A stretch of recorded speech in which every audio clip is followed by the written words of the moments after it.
Hey, welcome to Sideshow. This is a Resident Evil special edition of Sideshow. I'm Jacques. I'm Joe. And on the line, we have from the Ted Tuszynski bunker in Montana, our friend Chris. Say hello to the fine people, Chris. Hello, everyone. So, I've been well, first of all, Chris and I have worked together for way too long to even put it out there. And my first question to Chris is, Chris, do you take responsibility for me being an awful father, having been out of gaming for 10 plus years before you sucked me back into this wormhole? I take no responsibility whatsoever for anything you do. And the God's honest truth is I was a gamer way early on. And by early on, I mean the first versions of Atari, because that's how old I am. But I had completely got it out of my system before Chris and I started working, projects together. And then even years after working together, knowing that Chris's life was the gamer of gamer. I truly, the apocalypse could be going on outside his apartment. He would have no idea because I don't think he had cable or even rabbit ears on his TV. He just played games when not, working. And, I've told this story before how I had to get a Blu-ray player because we were doing some projects together. And when I went over for a work thing to pick up a disc from Chris's place, he was playing Arkham Asylum, which at that point I had never seen a game that looked like that. I remember Chris said, "Oh, well, why don't you try it?" And he gave me the controller, and honestly, it was like watching monkeys use tools for the first time. Yeah, I've seen many monkeys use tools, and they looked a little bit slicker than you did on that. I mean, because I'm a joystick firing one button kind of guy, but I was like, yeah, this is just too complicated. I enjoyed watching Chris play because it was like seamless, like it was watching a movie, and it was a great story and all this stuff. A couple months later, I had to buy a Blu-ray player. Turned out the PS3 was the best one. I bought two of them. It came with a free disc. I got Arkham Asylum. My little guy was about 3.5, and I can honestly say I was a much better parent before Chris dragged me back into this world of gaming, which I've never been relinquished from. So thanks for that. But so this episode is all about Resident Evil and what Batman is to me, what Weird Al is to Joe, Resident Evil is to Chris. So Chris, just dive right in and tell us, how you got sucked into Resident Evil. Well, I was at my cousin's house back in 96, 97 down in LA, and he's the one who originally got me into gaming. And he had a PlayStation 1 hooked up, and he borrowed Resident Evil from his friend, and he was like, "You should try this one." I'm like, all right, well, turned it on and was watching this, full motion video, live action full motion video of all the characters, and they're running from these demon dogs. I was like, what the hell is this? Started playing it, and the main character, his name was Chris. I was like, all right, I'll pick him then. And Redfield's a main character in Resident Evil 1? Yes, okay. Him and Jill Valentine are the two primary protagonists. And so I selected Chris, and I was playing it and got the bejesus scared right out of me. There's this hallway in the beginning of the game that you go down. You're fine the first time you go through. The moment you backtrack, though, these dogs jump through the window.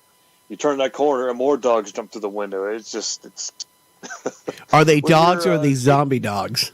They're the zombie dogs. So when you're, when you're 8 years old playing this game by yourself in this strange apartment, it doesn't number on your psyche, and I was hooked onto it ever since. That was your first game? That was my first Resident Evil game. My very first game. I started playing games when I was 2 years old. The Atari 2600 Pac-Man. Yeah, we don't know anything about that. But what little I do know about the Resident Evil franchise is that the original Resident Evil game, and I think maybe the second one, and maybe up through until the fourth one, the controls were vastly different than what we know now. We had tank controls with the Resident Evil 1, right? So where you would... It was very not intuitive to a first-person shooter is now, where you push up to move forward, whereas here is you would and then if you wanted to turn right, you would just move the stick left or right. Whereas here, if you wanted to move the character down the hall, you would you push up to move forward, and then if you wanted to turn right, you would have to push right to turn the character, like to pivot right, and then push up again to move in that new direction. So it was a little kind of chunky to move a character in the original Resident Evil games, whereas now you just sort of like, move 360 degrees, and it's a lot more fluid. And it actually added to the tension because you're working with these controls that are not very responsive, and they're not as intuitive as the more modern games, but it sort of added to the heightened sense of urgency and the scary experience. Did they rate games back then? Were games rated M and E and stuff like that? Yes. Okay. Yeah. Yes, they were. By the PlayStation era, they had been rating games. Yeah, because the first rated game was Mortal Kombat, I believe, the first one in '92. Right. That's when. That's actually what. Yeah. That's what spearheaded the whole ESRB and rating games because of the violence in video games. So by the time Resident Evil came around, I think RE1 came out in '97. 96. Yeah, and it was and it was a PlayStation 1. I think it was. I don't know if it was a PlayStation 1 exclusive. It was PlayStation 1 exclusive because that was the only thing that could store all the information. The disc format was 700 megabytes, whereas the cartridge was a Nintendo 64 cartridge was 64 megabytes at max capacity. Right. At the time when Resident Evil first came out, I think the cartridges then were 16 megabytes, and they eventually expanded it to 64 megabytes, and they were able to put Resident Evil 2 on Nintendo 64 later on in the console's life. Right. So tell me, so you're 8, so you wouldn't have had a history of gaming really before then. You played games obviously before. How game changing was Resident Evil? Well, it was game changing for me because there was a lot of horror aspect, and I was into horror movies as a kid, and it changed everything for me because no game before that had come out with a horror theme that was like Resident Evil. It's also a puzzle game. Like, there are countless puzzles in the first Resident Evil, and lots of backtracking, and you're isolated to one environment. Where I was playing other games like say The Legend of Zelda, for example, where you have different environments, you go to different castle, different sections of the map, and yada yada yada. This thing's all closed. It takes place in this quote unquote haunted mansion. And it was, for me, it was, a changing point for my life and, my love for horror. But everything horror. Industry standards, was there anything comparable before this? Or was this did this kind of turn the industry into a new direction? It coined the phrase survival horror. There was at least 2 games before it that kind of influenced Resident Evil, and it was Alone in the Dark and one called Sweet Home. Sweet Home was an NES or Famicom one, wasn't it? I believe it was. Yeah, that was a Japan. It was also developed by Capcom. Right. So yeah, that was sort of the spiritual successor, or Resident Evil, maybe the spiritual sequel to Sweet Home. And yes.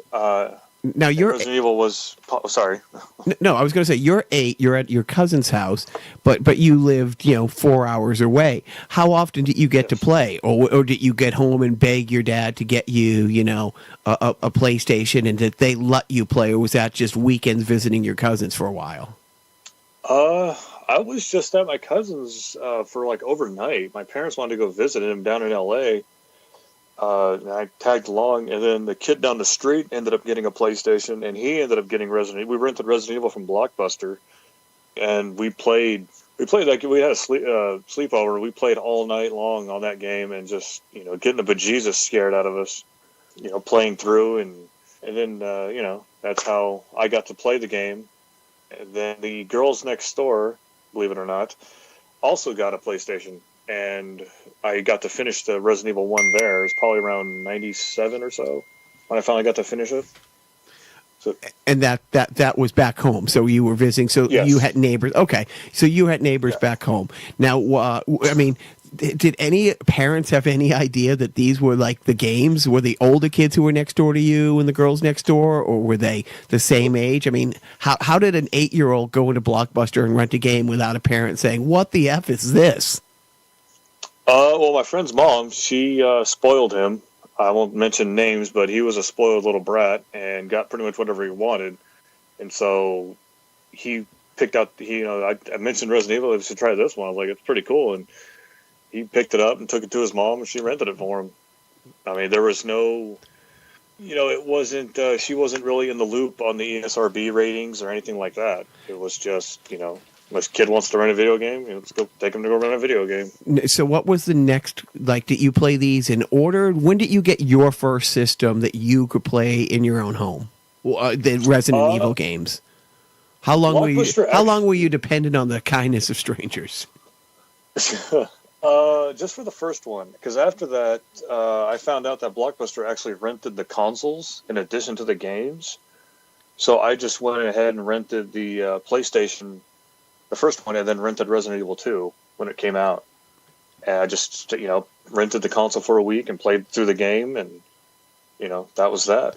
And how long, so when did number 2 come out? How old are you? Like, is that a 2-year window, 3-year window later? I want to say it came out in 98, 97, 98. And, funny story about those girls. I took the rented PlayStation and took it over to their house. And there's this interrogate. You fight your way through the police station, the Raccoon City police station. And there's this one sequence where you have to go in this interrogation room with that two-way glass, or the one-way glass. You go in, you grab the object out of the key out of the room, and then you walk back out, and this liquor comes crashing through that glass. But it's really quiet in that room. You don't know what's coming. So I told the girls, like, hey, just go grab that object and come back out. I'm just going to go to the bathroom real quick. Well, she runs in, grabs it. I'm standing behind the door. Waiting for that moment to happen. That crash comes through. This loud bang goes off, and they scream. And then her mom comes running down the hall, trying to find out what the scream was about. So that was. And that's the last time you saw those girls. No, that wasn't the last time I saw them. But yeah, it was. And they grew up to be the Olsen twins, right? Funny enough, they were twins. That I used to make fun of them back in elementary school, calling them the Olsen twins. Oh, wow. See? Nice. Yeah. Was one prettier than the other? Yes, actually. Of course. And you went out with her sister. You can take whatever you can get. Right. Did we mention that in Japan it's known as Biohazard? It's not Resident Evil. So so that's a little nugget of knowledge for those folks out there who don't know everything about Resident Evil. Such as me. I didn't.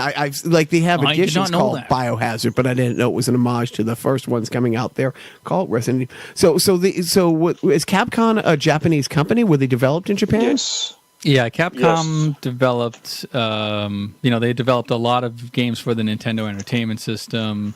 And then, eventually, when the Sony PlayStation came out, they sort of branched out because of the technical capabilities on the PlayStation versus like the Nintendo, like we previously mentioned. So when did the movies come into play?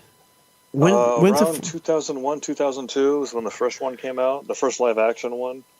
There was animated ones before, or just no, not before. They came out after the live actions did. So by the first time in 2001, the first movie comes out. What number game are they on at that point? Let's see, 4 came out in 2004, I think. So that would be Resident Evil Code Veronica, I think, which was it took place after Resident Evil 3. And Code Veronica, I believe, was released on Sega Saturn originally, and then they re-released it and added some new functionality and some new cutscenes to a PlayStation 2 version of it, and eventually Xbox 360. Yeah, it was actually a Dreamcast game. A Dreamcast, okay. That's yeah. Don't worry, I didn't know that either. Yeah.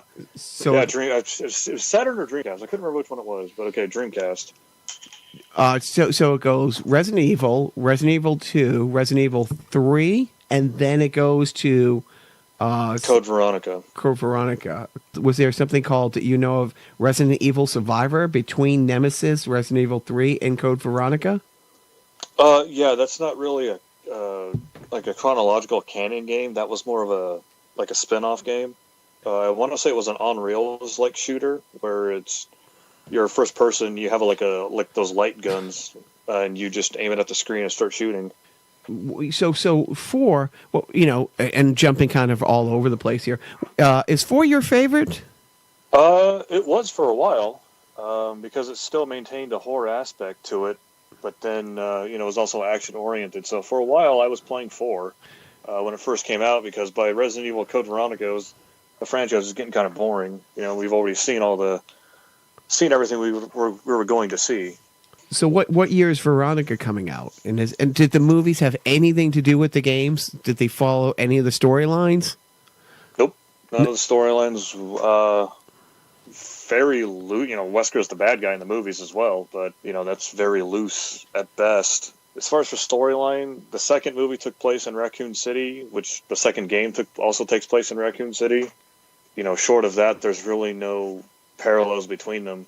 A couple of characters made the jump to the film: Leon, Barry, Wesker, and I can't think of Chris and Claire. And that actually might have been a better move for the film franchise, not to be so faithful to the games, because a lot of times when you try to do a one-to-one adaptation especially for video games, it doesn't translate well, because what you've experienced as a gamer in a game usually takes hours and hours to unfold. And you're so intimately knowledgeable of that story that by the time you translate that to a movie for a mass audience, it would get watered down. A lot of key points could get overlooked. So it's almost like it's better to just sort of take the high level elements of the Resident Evil universe and just kind of spin it off, kind of like what Trek does now with the Star Trek movies. They have the Star Trek Prime universe, and then they have that alternate universe. So you have the Prime, you have the same kind of characters, but they're not redoing the old stories. They're just sort of spinning off into their new adventures. So obviously it worked out for the filmmakers, because they made multiple sequels to millions of dollars gross. Yeah. I mean, do you like the movies? 6 movies? I see 7. Is that because the 7th one is coming out, or is that because? Oh, did I miscount? I thought there was only 6. Well, it's funny. Resident Evil, Apocalypse, Afterlife, Retribution. Is there something Damnation? I can't remember the 5th one. Is there one? Damnation's a CGI movie. That's actually tied into the game. It's not a live action version. Okay, so is which version is Damnation tied into? It ties into the video games. It actually takes place between 4 and 5. Oh, interesting. So who's the protagonist in that? Leon, I believe. Nice, because Leon isn't in 5. No, but he's in 4. He's in 4 and 6. Yeah, not to spoil the end of the movie, but there is an appearance from Tricell at some point in the film, which, of course, is the antagonist in Resident Evil 5. So it kind of, introduces them briefly. Okay. Well, I want to get into the bad guys in a minute. But so the films or the games? Do you love the films or the games as much? I like the games more. The films are, mindless fun. If you got nothing better to do to spend your time, then they're fun to watch. But the games I thought were higher quality and just more fun. I grew up with the games. Well, like Joe said, it's like you can't get, when you play a game, even if you're a loser who can beat Resident Evil from start to finish without getting a scratch on it, it's still taking 3+, 4+ hours, where a movie's in 90 minutes. Now, it's funny that you say that about the movies, because I know that all the movies have just, Joe said it, have made bank. I mean, they just, they're coming in at 200, they're pulling in between worldwide 150, 200, $1 million. That's not a bad thing for these, basically B horror movies, but they all get a 30%. I think the highest rating on Rotten Tomatoes of a Resident Evil film is 35 on Rotten Tomatoes, but they're not making them for critics. Yeah, exactly. I mean, critics judge movies differently than the audience does. Always have, and probably always will. Critics are stuck in their, how much artistic value does this movie have? And it's like, well, none. It's not designed for that. It's designed to be entertaining. Don't listen to critics. If you want to be entertained, watch the movies. And they're just straight up horror, or are they suspense, overall? Or does each one more suspenseful, one more horror? Are they gore? Are they story driven? No, they're mostly, A little bit of everything. There are action, horror, gore. You know, there's decapitations. There's ugly-looking zombies. There's, you know, one film had Nazi zombies. I mean, it's all over the place. But you know, I enjoyed them. You know, I like campy horror movies. I like B horror movies. It's just good fun. I mean, I had a great time watching. I saw every one of them in theaters, except for the last one. I didn't get to see the last one. I got a kid now, so he kind of dictates my my going out schedule. But they all have one. They all have one common thread: Mila Jovovich. Is she in every movie? Oh, yeah. Yes. And what's her It's character? actually the director's wife. Oh. See, it's good to know people. Casting couch. So you liked all the movies. Okay, off the top of your head, do you know how many Resident Evil games there are? Not like director's cut or extra golden editions, but like different standalone titles. Do you know? It's 2000, you know, like over the last 24, 20, 23, 24. And the first one came out in 96? Yes. So that's more than a game a year. I mean, I can do the quick rundown. Yeah, if you're not counting the like the remakes, or if you're counting the remakes, there's about 26. If you're counting just like the timeline, there's probably about 10, I think. Yeah, I mean, there's just looking online. It's Resident Evil 2. Wait, well, Joe's going to read down. Tell us which games you've played and if you've beat them. All right, I'll just start at the top. Resident Evil. Yes, beat it. I'll go to Resident Evil 2. Yep, done it. Resident Evil 3 Nemesis. Yes. We talked about Resident Evil Survivor, but that's kind of a spin-off. Have you played it, though? No, I never got to play that one. Yeah. And it's kind of hard now because light shooter games you can't play without an old TV because they don't work on the gun doesn't work on HD TVs. Oh, interesting. Yeah. So you had to basically either be in my basement or live in the year 2000. The year 2000. Resident Evil Code Veronica. Yes, I finished that one. Resident Evil Gaiden. No, I never played that one. I believe that was a Game Boy game. Yeah, that sounds like for the original Game Boy. Yeah. Resident Evil Survivor 2 Code Veronica. I guess. No, also on-rail shooter. Yeah. Then we go to Resident Evil 0. Yep, GameCube. That was an awesome game. Changed a lot of the mechanics. It introduced basically single-player co-op, if that's a phrase. It basically allows two protagonists at the same time that you switch between at the touch of a button. Right. And so that was a unique experience. Yeah, it's kind of like that reminds me of Castlevania 3 for the Nintendo, the old Nintendo. Once you obtain a character, you could press a button and then switch between the main protagonist and then your helper. Yeah, that would just Castlevania. You would swap characters. In this one, you'd have to. Some of the puzzles were designed to where you have to leave a character, in this place, and then switch characters and then run off to the other end of the map. They kind of do that in like Lego Batman kind of games, right? Yes, yeah, something like that, yeah. Then we go to Dead Aim in 2003. I want to say that one. I never played that one either, but I think that was also an on-rail shooter. We have Outbreak, also 2003. Outbreak was unique. It told various stories about different, basically B-level characters and people who weren't actually in the main games. They were like citizens of Raccoon City when the outbreak broke out. I've played it briefly, but I found it really difficult to control, so I kind of turned it off rather quickly, but I did try to play it. All right. And then Resident Evil 4, which it also that was the first Resident Evil game for the Wii. No, it was actually on GameCube. But, right. Oh, yes. No, but as far as the Wii lineage goes, I think this was the first. They ported it to the Wii, and I think they updated it, to use the Wii remote as sort of a gun option. I think maybe I'm misremembering it, but it was. I remember the Wii version kind of being a tad different than the GameCube version. Yes, it was easier because you had the Wii remote to aim on screen. Versus the joysticks, and then of course Leon. They designed the GameCube one to where his gun was always moving. Yeah. As he pointed it, whereas the Wii game, you control it with the Wii remote, so it made the game a lot easier to play. Yes, it had all the updates from the PlayStation 2 version and had better graphics. Basically, GameCube's graphics with PlayStation 2's add-ons. Yeah, so And that that was might the have Wii version. the of Wii, the Wii Resident version Evil 4. probably. You think that would be the definitive version of the Wii of Resident Evil 4? Yes, because the first version of the PC one was actually the worst version, despite PC having the better hardware at the time. It was just a terrible port. Yeah. So at the time, the Wii was the definitive version. Right now, they re-released it on Xbox 360 for sure. Maybe also on Xbox One and PlayStation 4.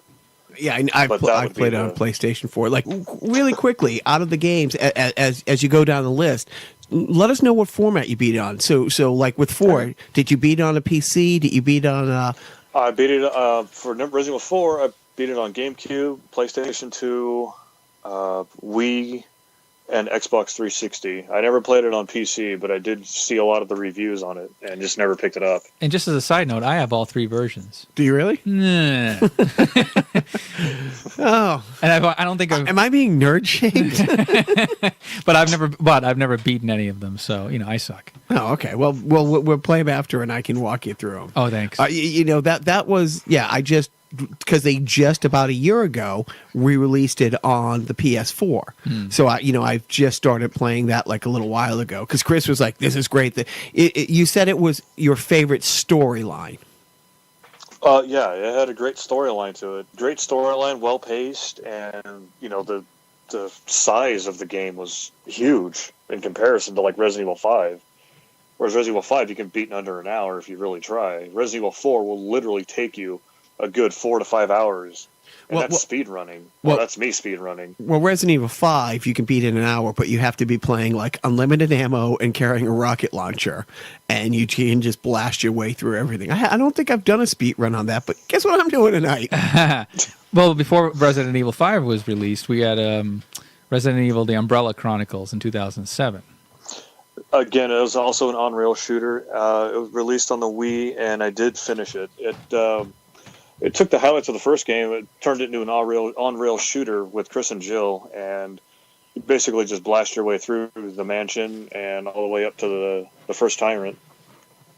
Yeah, so, I mean, essentially you had a 4-year span between Resident Evil 4 and the true sequel, Resident Evil 5, which Jacques knows nothing about, so we'll move on. So Resident Evil 5, which formats have you beat that on? All of them. I mean, all of them. When you say all of them, you're saying the PlayStation, the Wii, PC. It was never released on Wii. It was never released. Well, because the Wii had couldn't died. handle it. Yeah. Okay. The Xbox 360? Xbox 360, PlayStation 3, PC, Xbox One. Actually, I haven't played it on PS4, so not all of them. What is the what is a Win system in a Windows? Oh, window. Okay. And Xbone is The Xbox One. okay.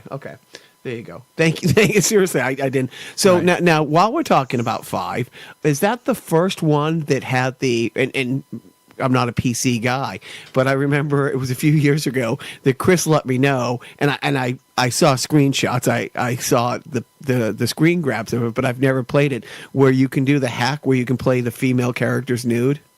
Was it the first one? I'm asking. I don't know. Was that? No, it was not the first one. Okay, so how was that 4? You could run around as Rebecca or something like that after you rescue her. Ashley, you mean? Ashley, thank you. Well, you can do it in. You can actually those new patches go all the way back to the original PlayStation version. That's not sad at all. It's really not sad that people spend that much time. If you could patch it, we're going to address it. Thank you. Yeah. Well, Resident Evil 1 was released on PC at some point, and on that version, you could actually apply the nude skins to that one, and it go from there on. Like every Resident Evil that had a female character, you could play him as nude. Fantastic. Okay, so after 5 comes out what? Then we have the Dark Side Chronicles, which I guess was a side thing. Yeah, it's another on-rail shooter based around Resident Evil 2. And then we have to wait all the way until 2011 for Mercenaries Versus and Mercenaries 3D. Originally released on the 3DS, but I never got to play them. I believe it was just the Mercenaries add-on game from like Resident Evil 5 Gold Edition. That was like the converted downloadable into- content that I've mastered such a sad level. Is that what that is? Yeah, it was released on 3DS to take advantage of that the glasses-free 3D screen.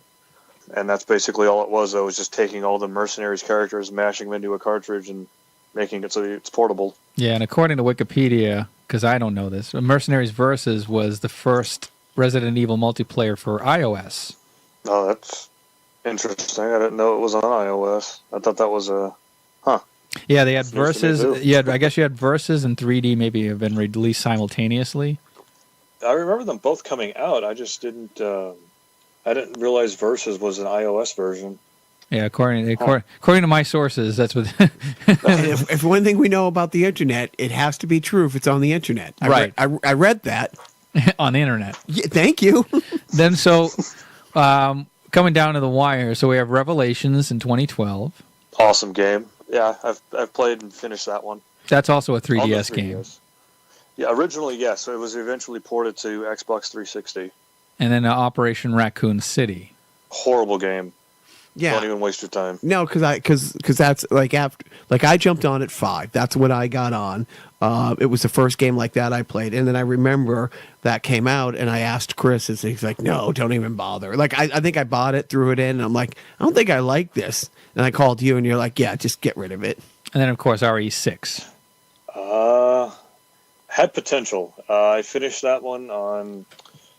Let's see, what do I have? Xbox 360 and PlayStation 3. I finished it on both consoles. But that never played the PC version. The interesting, well, I don't know if is it the interesting thing or the pain in the ass thing about that one? To truly beat the game, you have to play it start to finish 7 times.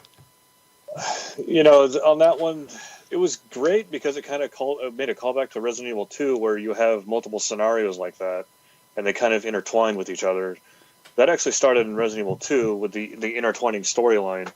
The two protagonists in Resident Evil 2, you have, Leon A and Claire B, or Claire A, Leon B. Depending on which character you select first would unlock the other character's alternate scenario. And then they would, intertwine together throughout the game. So 6 was cool in that sense, that it made that little callback, but it was still. But when I say to beat it, though, there was 4 different storylines. 3 of the storylines had 2 characters, and to get, like we talked about, like puzzle pieces or different weapons and stuff like that, you had to play, the Jake. The Jake storyline the whole way through is Jake, and then you had to go back and play the exact same storyline, but play it as Sherry. And it's like there's those places where Jake has to throw Sherry up onto a ledge, and then she goes one way, you go the other, and then you meet up a few minutes later, and if you're going to completely complete the game, you have to do that, and then you have to play the Ava storyline later. So have you beat all 7 stories on all the different platforms? I beat it all on 360, and I don't think I ever finished all 7 on the PlayStation 3. And you think you're going to get anywhere in life with that attitude? Quitter. Well, PlayStation 3 just sucks in general, so I probably won't ever turn it back on. Fail. Although my PlayStation 3 did fail, and I had to get another one. Because I made him get another one. We'll get back to that. Resident Evil Revelations 2 came out in 2015. Great game, too. Featured a character that hadn't been seen in a long time, Barry Burton, from the original Resident Evil game, and then also Claire Redfield, who had been absent for quite a while. Beat that one on Xbox 360, both storylines, Claire's and Barry's. But yeah, I had a great time with that one, too. And I'm looking at the platforms that this was released on. And yeah, PS3 and 4, PlayStation Vita, Xbox 360, and Xbox One. And this surprised me, Nintendo Switch. Wow, that short-lived. No, that's what's out now. That's what's out now. The new Switch, the console. So it was released, or it's being released. Aha! It is being released November 28th for the Switch. And that's what's funny about the Switch is that they're trying to rope in more mature gamers, so it's not just considered like a kiddie console that can be portable or whatever. They're bringing in like Doom, Wolfenstein, and now Resident Evil. They're trying to really say, hey, no, this is really, if you want to be an adult, a grown-up, the Switch is for you. Because with the Switch, all the advertisements so far that I've seen is like the boys want it because for Splatoon, and stuff like that. Right. So you have those fun games, but then it's great to see that they also have like games like. And this is a game that came out a couple of years ago. So the fact that they're making the effort to port, maybe it'll be futile, or it looks like the Switch looks capable, so maybe it'll be a good port. But we'll wait and see. And then in 2016, you have Umbrella Corps. Horrible game as well. That was a massive multiplayer online game and I don't like multiplayer games. I don't like people.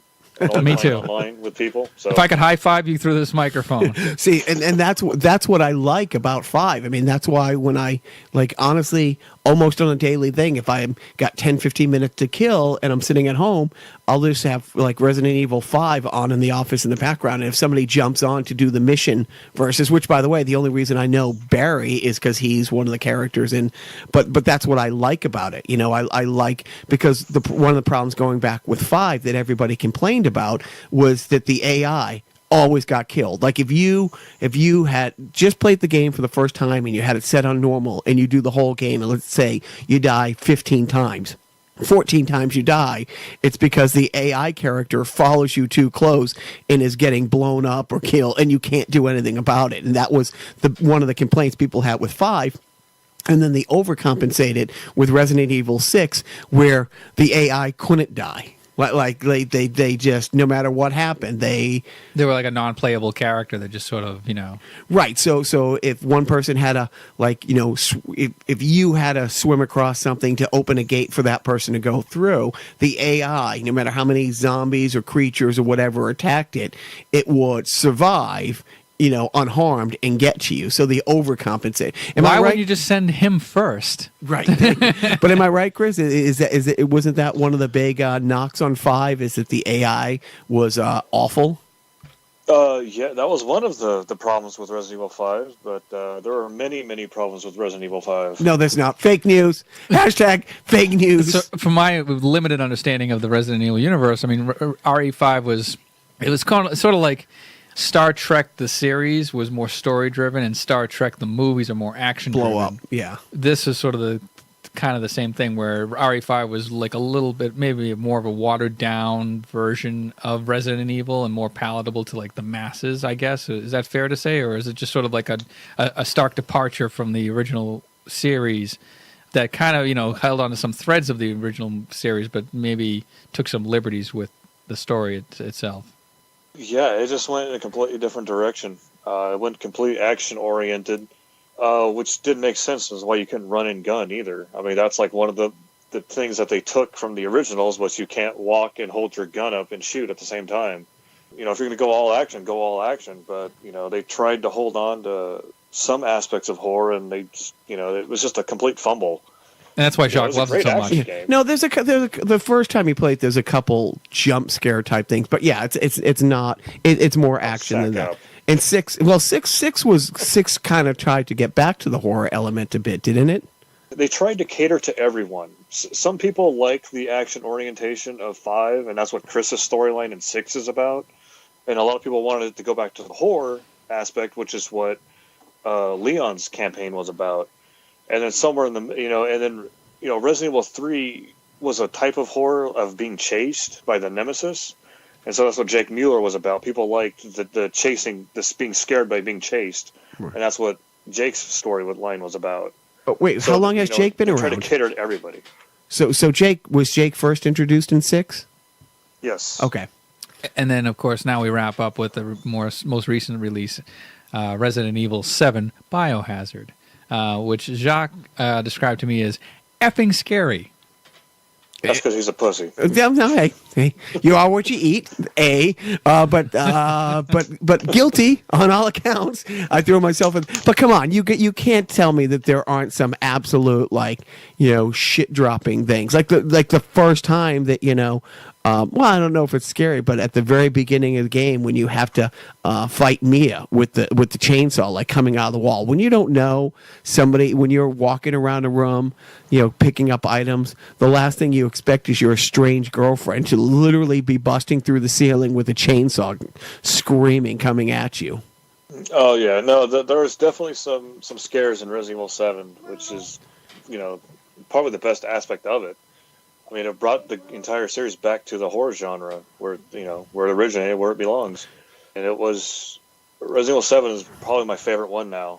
It's got its moments to really, shake you up a bit. When I can get all the equipment that I need, that I can go out and get it. I just don't know what to get. I wanna my little guys want to do a Let's Play game channel, and the little guy who's now 7, he has beaten 6 from start to finish, and I'll put it up on our social media.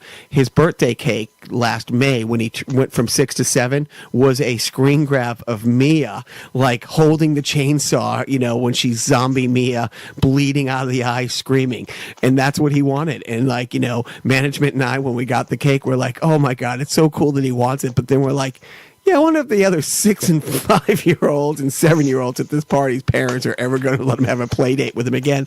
But seriously, he's beaten the game from start to finish, and I think it would be a great YouTube channel. Here's some 7-year-old, taking you through that, because it is. It's a pretty, like, the first time, or where would you rank the moment when you're in that room with the cage when the brother, what's his name? What's the brother from 7? Oh shoot. He's a real psychopath. He's not infected, and you have to get out of the room before he blows it up.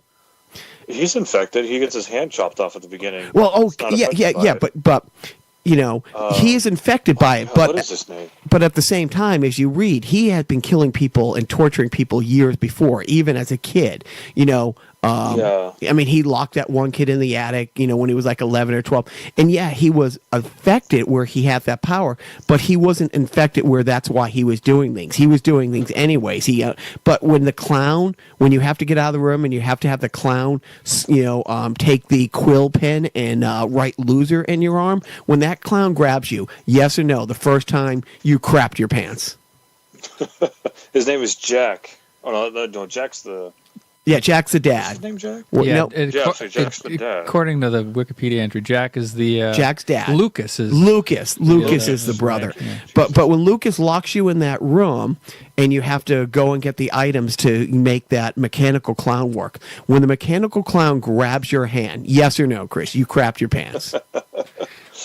I didn't quite crap my pants, but I did jump. It scared the shit out of me. But yeah, it was pretty scary to see to go through that. Do we want to cross promote our clown sideshow? Yes, we did a clown sideshow a little while ago, but and now 7 kind of went back to that was a 1-player game, where 5 and 6 were 2-player games. You could play online with both protagonists at once, correct?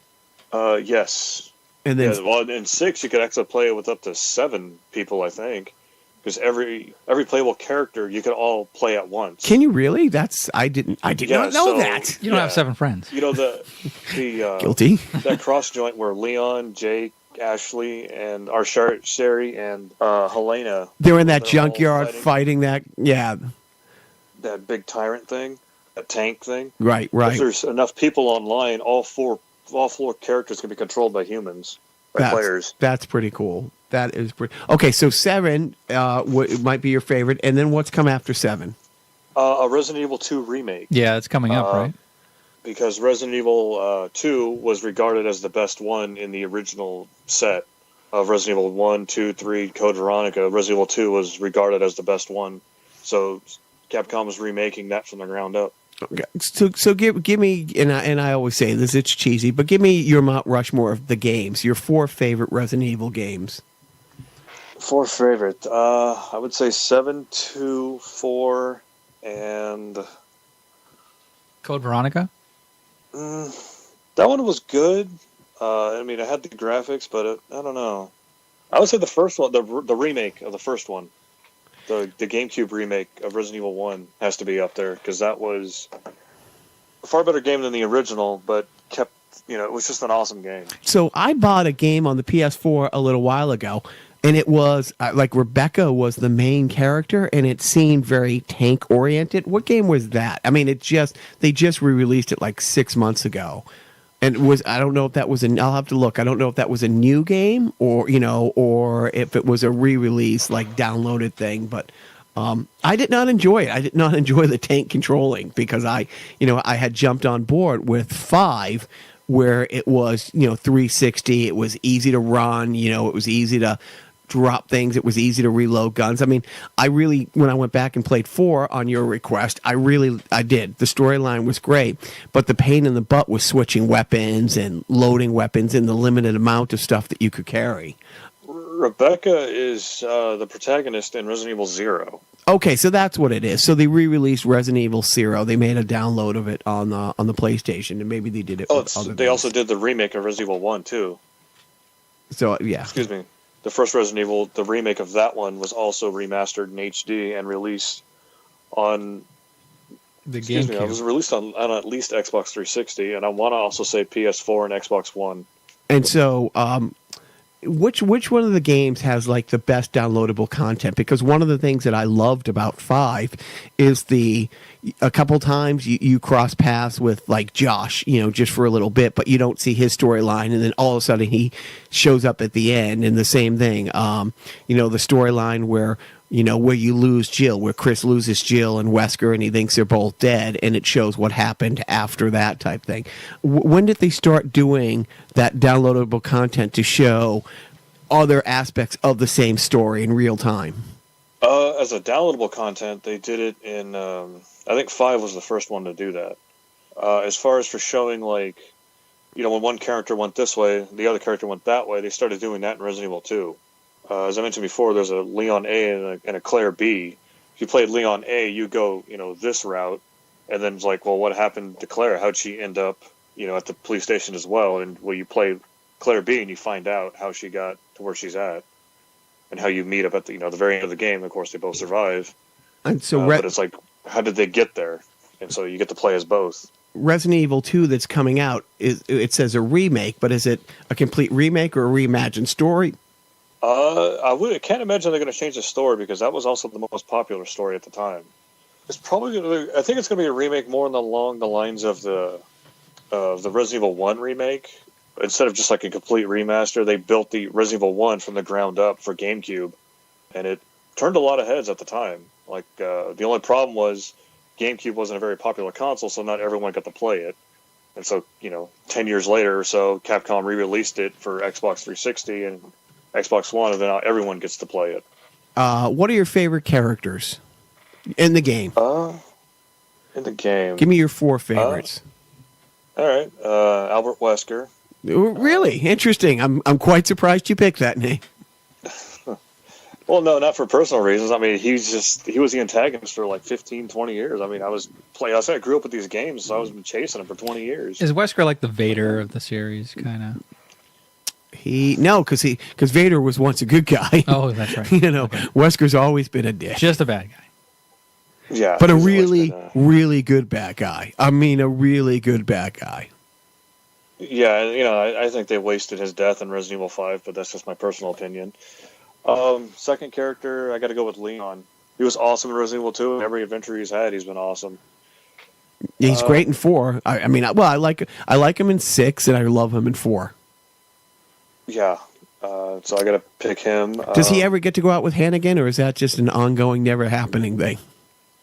I believe it's an ongoing, never happening thing. Although they do mention in one of the movies that him and Ada get together.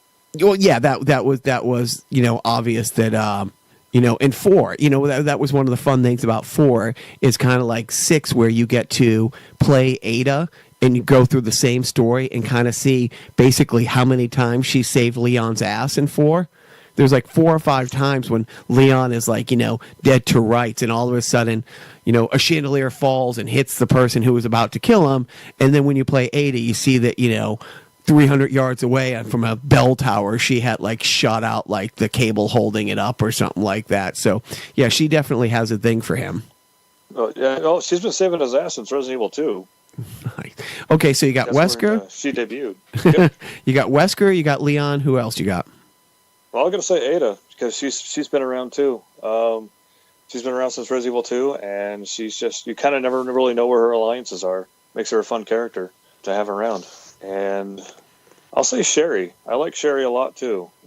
She's also a veteran, been around since Resident Evil 2, and I'm kind of curious as to what they're going to do with her next. So I'll say Sherry. Yeah, if I wasn't going Sherry, I'd have the same list. Except I liked, I don't know why I like Jake Mueller a lot, but I did like Sherry. I like that scene where she has like a big piece of shrapnel in her back and tells Jake to pull it out, is like, and then he's just just stunned that it heals itself. Like that Wolverine power that she has.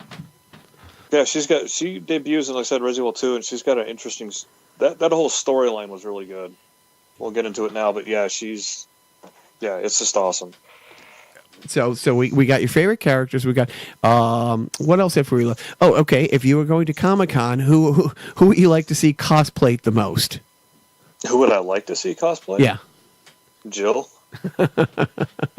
Not Ava. Nah, not Ava. I'd say Jill. Oh, see, you just don't like Asians. You racist. Anyway, if there's one thing I can tell you about the Carnival Personnel Podcast, we don't tolerate any sort of racism, misogyny whatsoever, unless I'm saying it. And even then. And we should probably talk briefly about the actual bad entity in the Resident Evil series, the Umbrella Corporation. Yeah, is that the overarching bad guy? Because I remember at one point, because I haven't been in it forever. I know the BSAA is what has the BSAA always been around? I know it started with Raccoon Police. No. Yeah, Umbrella Corporation. They were the original, people who developed the first version of the virus, and they just were dismantled by Resident Evil 4. If you play through that game, they have the intro of that talks about how the government shut them down. In Resident Evil 6, they're somewhat resurrected as the Neo Umbrella. But yeah, for a while they were the primary antagonists from Resident Evil 1 all the way through Code Veronica. Who created Wesker? What was the name of that family? The Wesker children? Yeah. Yeah, but Spencer, the original... the Spencer family, because that was the Spencer estate that they had to go to, correct? Yes, Oswald Spencer was the head honcho of Umbrella, and he actually makes his debut in Resident Evil 5. He was the primary person behind Umbrella. Is he the guy? Wesker was a head researcher. But Wesker doesn't know until that cut scene where he pulls the guy's heart out, and that's when he tells him he was created. Do you remember? Yeah, that he was manufactured. He was manufactured. And who was that dude in the wheelchair? Oswald Lee Spencer. That was Oswald. Okay, so he was he was the president of Umbrella. And Wesker didn't know until that point that he was manufactured? Correct. But in the original storyline, Wesker is actually one of the lead scientists of Umbrella, researching the virus. And as well as the second Resident Evil 2 antagonist, William Birkin, was also a researcher of Umbrella. And that's Sherry's father. Sherry's father, yes. And who is Tricell? Tricell was basically the knockoff of Umbrella. They were a pharmaceutical company who were trying to research, I believe it was a version of Las Plagas, which they renamed to Ouroboros. And they were, just a big pharma over in Africa doing testing, illegal testing. I have one little tidbit about the Umbrella Corporation that made news earlier this year. So what was probably most notable to even the most passive Resident Evil player is the icon used by the Umbrella Corporation, the logo, that sort of Red Cross octagonal looking, the red and white octagon. Umbrella. Yeah, right, exactly. It's an umbrella from the top down. So there was a skin center in Vietnam called Medcare. They apparently co-opted the Umbrella logo as their logo. And opened, they advertised their webpage, and I'll show it to Jacques now. It's kind of creepy. It's called the Medcare Skin Center in Ho Chi Minh City in Vietnam, and they just as their logo, it's the Umbrella Corporation logo. Wow. Yeah. Wow. Buyer beware. Right, exactly. For anybody thinking about going and getting skin treatment in Vietnam, I would strongly suggest staying away from anybody who has the Umbrella logo. Yeah.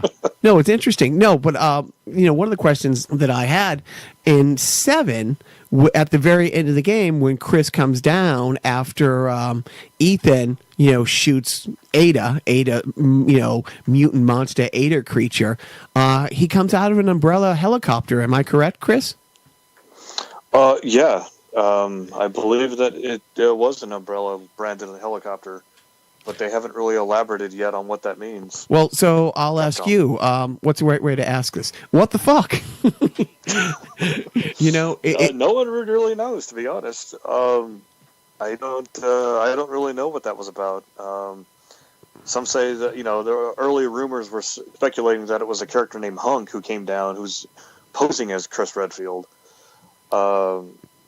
Well, he looked a little different than Chris, but it definitely looked enough like Chris to pass as Chris. So that's been one of those big things, because it's been 6 months delayed. The not a hero downloadable content that hasn't come out yet. That's the Chris playthrough, and I guess it's Chris going after Lucas. I don't know before. Also, what about, didn't at one point Chris work for Umbrella, not knowing that it was an evil empire? Isn't that one of the stories? No, in the original story, he worked for a special unit known as STARS. It's a kind of like the SWAT team of the Raccoon City Police Department. It's the Search and Tactical and Rescue Squad, I believe, is what STARS stands for. And Wesker, at the time, was the captain of Chris's unit. And throughout the course of the first Resident Evil game, Wesker is testing the STARS team against the G-virus, or the T-virus. Right. And so he never really works for them, at all. He's just, basically being dragged into this. So what subject? What do you think? Do you think that is Chris? Do you think Chris is working for Umbrella? Do you think it's a guy Hunk? What is your guess? What we find out? I don't know. There's I haven't seen it yet, but Resident Evil Vendetta may be able to answer that question as to if it's really Chris, if it's, how he ended up becoming part of Umbrella, if it is Umbrella. For all we know, it could just be like an undercover helicopter. And wrapping it up, that's interesting. Last questions is, what is your favorite movie in the Resident series? I would say the last one, the final chapter. It tied things up kind of nicely. And I thought it was probably one of the better storylines they came out with. Like 4 and 5, Resident Evil 4, or 3 and 4, or 4 and 5, whatever ones they were like, The stories would get a little too cheesy even for me, but 6, I think, really brought it back. Would you be interested in seeing a Netflix series, like even like a short, 6-episode Resident Evil, even either live action or anime Resident Evil series, or would that be just kind of like too much of a good thing? No, I think that if it's done right, it would be actually pretty cool. I'd definitely like to check it out. Yeah, I asked that because making it about me and what I like. Castlevania is a series of video games, and they recently developed an 8-episode series for Netflix that's animated. Oh, yeah, and it's actually based on one of the Castlevania games from the early Nintendo era. So and it's done really well. It's actually really gory and really mature oriented. So yeah, for Resident Evil, you would have to have a PG at least 13. No, yeah. Seriously, ish. Yeah, no, would have you to could probably go there. rated MA, for something like Resident Evil. You said it wrapped up. Are they making any more Resident Evil movies, or did they say this is it? They said that the number 6 was it, although the ending left it a little open-ended, so they could technically do another one. Well, anytime a movie makes 200 million, anytime a movie makes 200 million, they're not going to just end it. Now, my last question is, where would you rank, really quickly, the franchise when you take into account, what did you come across, Joe? 24 games? Oh, I didn't take account. But, actually, I can, as far as the main series go, I believe that there are only 10 games in the main series. But 10 successful games that they've reissued, and even 21 years later, if they're reissuing one, if they're reissuing two. And they're remaking them. Right, they're remaking them, that they must have done well in 6 successful movies. Where would that rank when you think of, a Tomb Raider, or a, that has 4 games, I think, and a Castlevania. A Castlevania, thank you. We know, I mean, where do you rank it as far as that goes? As far as the overall encompassing video game / movie franchise? 6. I'd say it's really close to the top, I would say. I mean, it's got the most successful live-action movie series for a video game, adaptation, and the main game series itself. I mean, it's still going to go on today. It's now, 20-something years old, 21 years old? Right. It's still going strong. And 7 did incredibly well. 7 did incredibly. Yeah. It was like, I don't know if it was Game of the Year and some things, but I mean, it did incredibly well. So there's going to be an 8. I mean, easily. They brought on this new character, Ethan, who people. I mean, we had somebody who co-hosted this a few weeks ago who did a DC Universe show who's planning on going to Comic-Con as Ethan, and his brother who's like 6'6" is planning on going as Chris. Seriously, they're awesome. They're great. So there's going to be an 8. So that is. We're going to wrap it up. Well, Chris, what other game are you playing right now? I've actually been playing the Lord of the Rings game. I'm trying to finish that one up, the Shadow of Mordor, which is basically take Assassin's Creed's parkour and add in Arkham Asylum's fight system, and there you go. That sounds really good. With Lord of the Rings? You won't be able to put it down. Like, you may not be a big Lord of the Rings guy. I'm not huge in Lord of the Rings. I don't know all the lore of that series, but playing this game, I'm like, yeah, I'm a fan now. It's just an awesome game. That's great. Okay. If you wanted anybody to, I mean, you're not social media all. You're not out there tweeting about games or anything like that, are you? Oh no, fuck social media. And you don't have a. He hates multiplayer online, let alone social media. And you don't have a Let's Play. You used to do Let's Play stuff, correct? I had a YouTube channel one time because I got Mortal Kombat versus DC Universe like 2 weeks early. I remember that. So I was recording myself doing all the finishing moves and posting it online. And I had to number 3 spot in the top YouTube channels for like 2 weeks. No, I remember that because he had a friend who would be like they both had big screen TVs in different rooms and would play online, together from different rooms and stuff like that. And I remember at that point I didn't know you could do that. And I remember you was like, because we worked together, and he'd be like dragging himself in with an eye taped open because you got it 2 weeks early and you were the first one, literally one of the first ones in the world to be posting this stuff. Yeah, and so, but since then, the company who developed that game has been posting all the spectacular moves in their trailers now. So as what's the comic one that just came out? Injustice 2. Right. When they debut a new character like Red Hood, for example, they do his super special move in the trailer. So no more spoiling. By the way, the moves and stuff. The Red Hood move is my favorite finishing move, and because the boys play that a lot. Okay, so no one will get a hold of you. Joe, you got any last parting questions? You know what? I think I might crack open one of my Resident Evil 4s now that we're talking about it, because I've always. I look at these games as I'm a gamer, but I'm like a short-term gamer. Like, I need something that's kind of quick. As the games get bigger and longer, I become more and more afraid of playing them for fear of losing all of my time to one particular game. And I'm also, I also have ADD, so I kind of can't stick with one game for too long. But maybe I'll try to give Resident Evil 4 another crack at and see if I can complete that. So, Chris, thank you so much for jumping on. And by the way, belated happy birthday.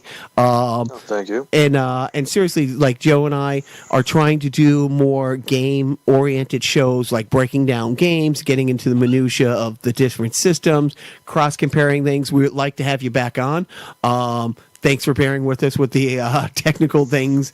And what technical things? Don't pull back the curtain, man.